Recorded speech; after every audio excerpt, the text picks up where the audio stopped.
Bye-bye, Ice Cream by Josh Bell. My landlord absolutely loved me. I'd open the door and he'd be standing there, tall, fat, and disheveled. "There he is," he'd say, as if talking to someone else. "My favorite fucking tenant." It was easy to see why. There were too many bars around here for the folks in my building, but especially for the couple in apartment 4. I was in apartment 5, at the very end of the hall, and I didn't mind the bars. I was a weed guy. I come back to Massachusetts from New York after my ex called to tell me she'd failed a pregnancy test. "Well, holy shit," I said. "Can you try a few more?" Not the most sensitive answer, I know. I found a place in Hannah, the town next to Salem, then got a job down the street in a liquor store and restaurant which were owned by the same guy. My life was a strange combination of exotic ravioli and winos. I finished my second ever liquor store shift and walked past all the little art shops and bars and broken down apartment fronts, back to the dirt yellow building where I lived. The guy from apartment 5 was outside talking to his buddy. He looked like James Hetfield in a white tank top. His arms were covered in tattoos. As I closed the gap, I could make out a boldly drawn swastika on his right shoulder. Oh boy. We made eye contact in the late afternoon sun. He nodded. I gave him a half-hearted finger salute and went inside. He was Atticus. His girlfriend was Terry. They seemed to share a poisonous, venomous kind of love from what I could tell. But a few weeks later, it was all over and he was gone. Days blurred by. 3 restaurant shifts and 1 liquor store. It was early Thursday evening. There was a gentle knock on the door. I put down my guitar and answered it. Terry was tiny, undernourished. She had mousy brown hair and a small sore on her lip. Her cheekbones were sharp and regal. "Come on over." She slurred her words and swayed slightly. "Having a little get-together." I hadn't made any friends in the building yet, and her Nazi boyfriend wasn't around. "Well," I said, "what the hell?" We walked the 7.5 feet to her place. Weirdly contemporary music blared from a small stereo on a crooked shelf. I had expected Metallica or Megadeth. Besides us, there were 3 or 4 people crammed into this tiny one-room apartment. They were sitting around, half asleep. One guy sat slumped on the floor against the windowsill, legs splayed, neck bent, long hair hanging. He looked dead. She mentioned the breakup. I listened and nodded. We talked about the humidity and our building, and how annoying it was to pay rent weekly. We were alone in a room full of people. It was very strange. The music stopped. The DJ yucked out station call letters. Then it was the Dave Matthews Band, off to the races. Terry was trying to be jovial. Maybe she really was jovial. "You're handsome." I blushed. I was 22. She was much older. "Nah." "Bullshit." She stumbled over and grabbed my shirt. I got the feeling if she let go, she'd fall. "I'm gonna suck your cock for free." I stopped blushing. That is the nicest thing anyone's ever said to me. I clasped her hands and helped her over to the sofa. But I'm taken. I let go and she plunked down on the couch next to one of her tired friends. "You don't understand," she said. "I'm gonna make you see fucking stars." She went for my belt. I hopped back instinctively. "Like Brando? Grant? Hepburn?" "Huh?" "Never mind." I checked my watch. Still broken. "I really should get back." "No way. Let me get you a beer." The guy next to her was slowly falling into her space, leaning and leaning. She shoved him hard the other way. "Shock!" she snapped. He slowly righted, then fell toward her again. "Sharky! God damn it, wake up!" Sharky's head was on her shoulder. He stared up through red-rimmed slits. "Get Jim a beer." "No, Sharky, thank you. I was just leaving." His eyes were already closed. She popped up off the couch and Sharky fell over. She batted her eyelashes and swung her tiny hips to the music. For the first time I noticed her eyes were a lovely shade of green. "You want some H?" H, I thought. Help? Head? Hepatitis? I backed up slowly. "Heroin," she whispered. "Oh," I said. I shook my head. "Thanks, though." I glanced around at all her sleepy flies. I was stuck in some corny after-school special. She weaved her way toward me. I felt the hollow cord door on my back. Dave Matthews was frantic. She pressed up against me. Her body felt cool. "We can do it together. Then you can try and stuff that thing in my pussy." She put her hand over my jeans and I was horrified to discover I had a giant erection. Treacherous bastard, I thought. She grinned.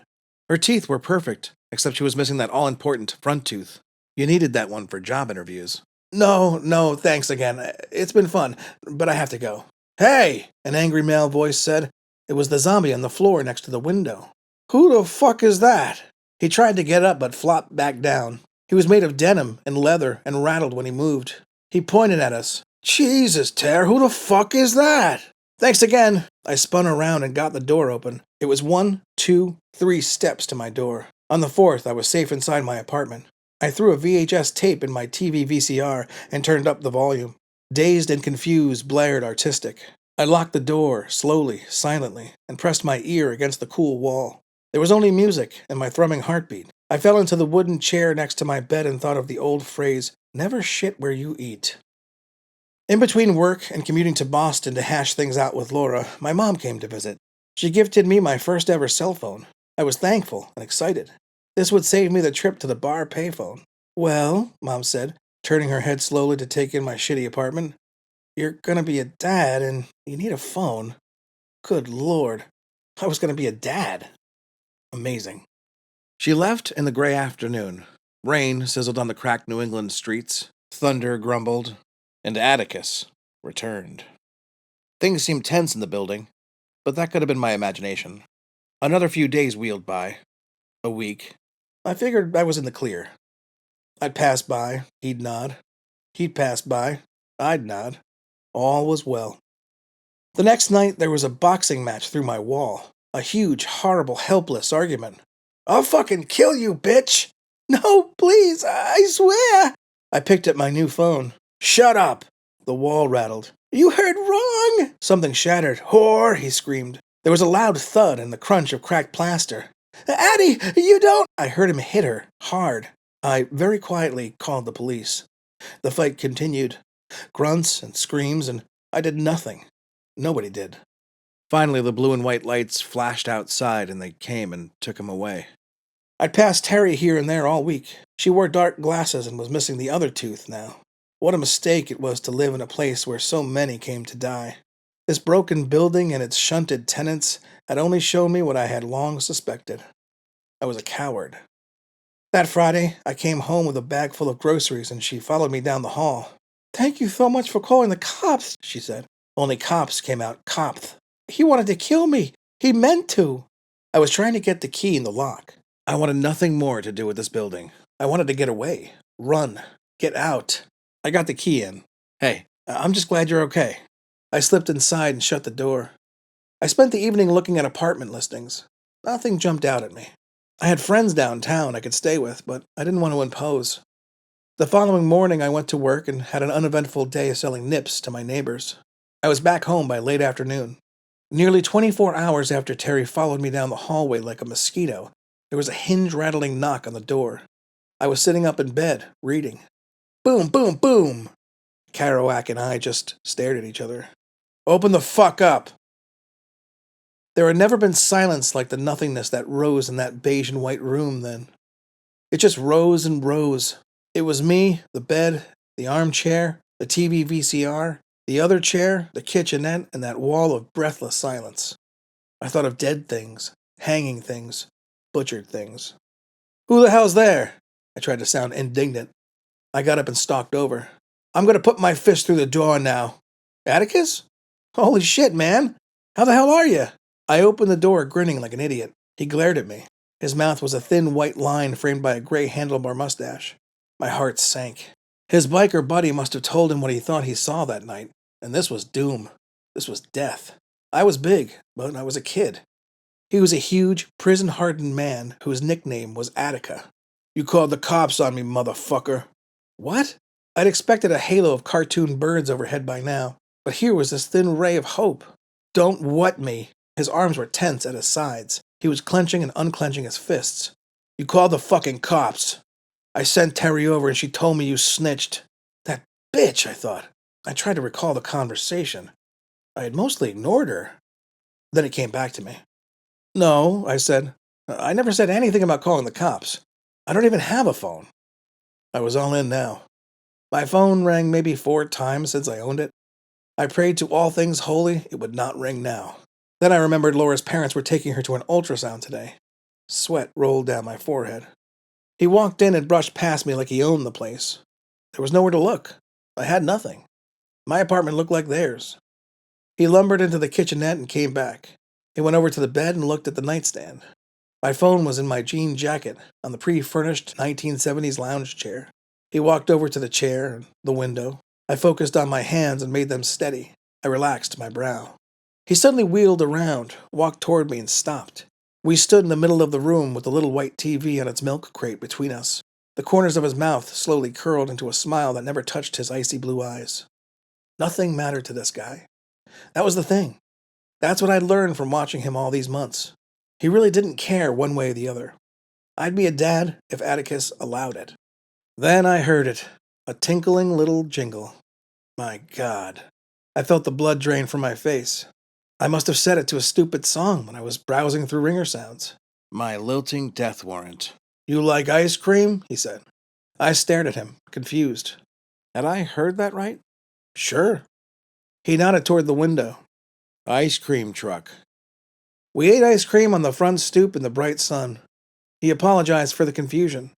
He actually apologized. What a polite Nazi. I went inside, packed up all my stuff, and left. The streets were unusually empty as I walked south on Cantor Street, then west down the steep hill to the depot. I stood on the station platform with my guitar on my back and my big blue duffel bag at my feet. A handful of folks checked their watches and leaned to look down the long length of curved track. I thought of the TV VCR alone in the middle of the room. I had taken the Dazed and Confused and the Man on the Moon cassettes with me. Old friends. I was glad to be alive and yet strangely sad. I had escaped with ice cream on my tongue, sweet and creamy. The acid in my stomach turned it into curdled cheese as I stared at the tracks. Bye-bye, ice cream. Hello, shit. I thought of Terry, the calloused flower that Atticus and I had so casually thought of as that bitch. She would not be as lucky as this coward. There would be no ice cream for Terry. Only that other part. I could hear the train in the distance. My phone rang. It was Laura. Any earlier and I would have been dead. Hey, you're not going to believe... I put a finger over my other ear. What? I thought it was too early to tell. They did? You did? And? Well, don't torture me. What'd they say? Yeah? Yeah? Really? Visions of tea parties and silly fashion shows raced through my head. I was alive. There was purpose and meaning in the world. There was love and joy and goodness. The train blared into the station. I wanted to run. I wanted to leap. My cheeks were wet. A little girl. A little girl.